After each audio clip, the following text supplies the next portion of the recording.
আসসালামু আলাইকুম দর্শক। তো আপনারা কিভাবে দুইটা চিংড়ি একসাথে গাঁথবেন, আর দুইটা চিংড়ি একসাথে গাঁথলে আপনারা কি মাছ ধরতে পারেন, আর যত বড় টুপ দিবেন তার থেকে বড় বড় মাছ ধরবে। তো আমি আপনাদেরকে দেখাই কিভাবে আপনারা দুইটা টুপ গাঁথবেন। প্রথমেই আপনারা নিচের থেকে দিবেন, তারপর এদিক দিয়ে বের করবেন। বের করার পরে এটা সুন্দর করে নেবেন, নেওয়ার পরে বাস এই বরাবর দেবেন। তাহলে আপনার একসাথে দুইটা টুপ হয়ে গেল। দেখেন একসাথে দুইটা টুপ হয়ে গেল, দেখতে পাচ্ছেন একসাথে দুইটা টুপ হয়ে গেল। আর আপনারা অবশ্যই খেয়াল করবেন সুতাগুলো যাতে ভালো হয়, আর বড়শিগুলো যাতে স্টিল বরকি হয়, সেটা হলে সব থেকে আপনাদের বেটার হবে।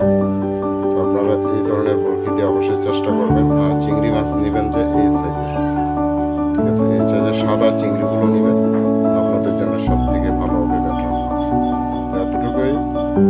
যেহেতু যারা মাছ ধরার বেশি আগ্রহ বা জানতে চান, সবাই তো আর সব ধরনের মাছ ধরতে পারে না, তার জন্য অবশ্যই আমাকে কমেন্ট করবেন, আমি ইনশাল্লাহ আপনাদের রিপ্লাই দেওয়ার চেষ্টা করবেন ইনশাল্লাহ। আর ভিডিওটা টেনে টেনে দেখবেন না, ভিডিওটা শুরু থেকে শেষ পর্যন্ত দেখবেন, যাতে আপনাদের উপকার আসবে যারা মাছ শিকার করতে চায় তাদের। এতটুকুই, সবাই ভালো থাকবেন। আর যারা আমার চ্যানেলে নতুন, অবশ্যই আমার চ্যানেলটাকে সাবস্ক্রাইব করে দিবেন। আর যারা আমার ফ্রেন্ড যারা আছে সবাই অবশ্যই আমার ভিডিওগুলো দেখবেন।